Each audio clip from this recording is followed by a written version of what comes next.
Apa sih yang dimaksud dengan politik dalam Islam? Islam menyebut politik dengan istilah siyasah. Jadi, politik atau siyasah adalah cara mengatur segenap urusan umat. Maka Islam sangat menekankan pentingnya siyasah. Apa tujuan politik dalam Islam?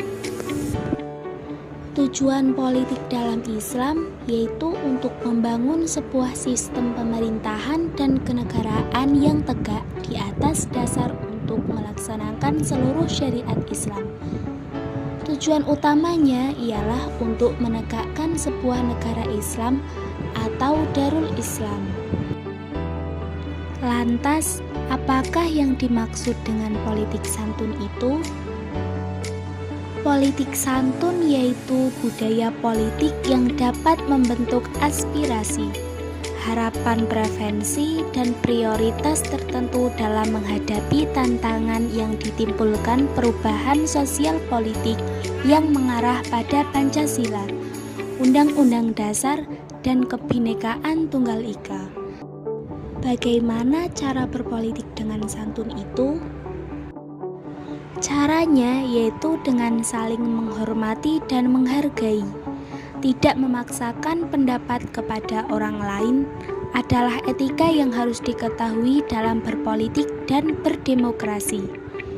Dalam Islam, politik dipandang sebagai bagian dari ibadah.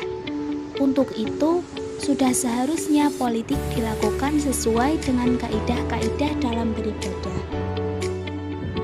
Apa saja prinsip-prinsip yang harus kita gunakan berpolitik dalam Islam? Berikut prinsip-prinsip berpolitik yang digunakan dalam Islam. Yang pertama, persamaan yang komplit. Yang kedua, keadilan yang merata. Yang ketiga, kemerdekaan dalam pengertian yang sangat luas.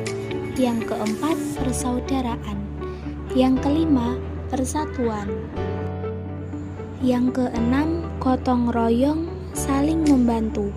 Yang ketujuh, membasmi pelanggaran hukum. Yang kedelapan, menyebarkan sifat-sifat utama. Yang kesembilan, menerima dan mempergunakan hak milik yang dianugerahkan Tuhan. Yang kesepuluh, meratakan kekayaan kepada seluruh rakyat, tidak boleh menimbunnya. Dan yang ke-11, berbuat kebijakan dan saling menyantuni. Apa saja manfaat mempelajari ilmu politik itu? Manfaatnya antara lain sebagai berikut. Yang pertama, dapat mempelajari kebijakan dari pemimpin terdahulu. Yang kedua, dapat mempelajari gagasan bernegara. Yang ketiga, dapat mempelajari sistem politik dunia. Yang keempat, dapat memperbaiki kekeliruan politik saat ini di masa depan. Yang kelima, dapat mempelajari teori dan praktik politik. Yang keenam, dapat melatih berpikir kritis. Dan yang ketujuh, dapat melatih rasa toleransi.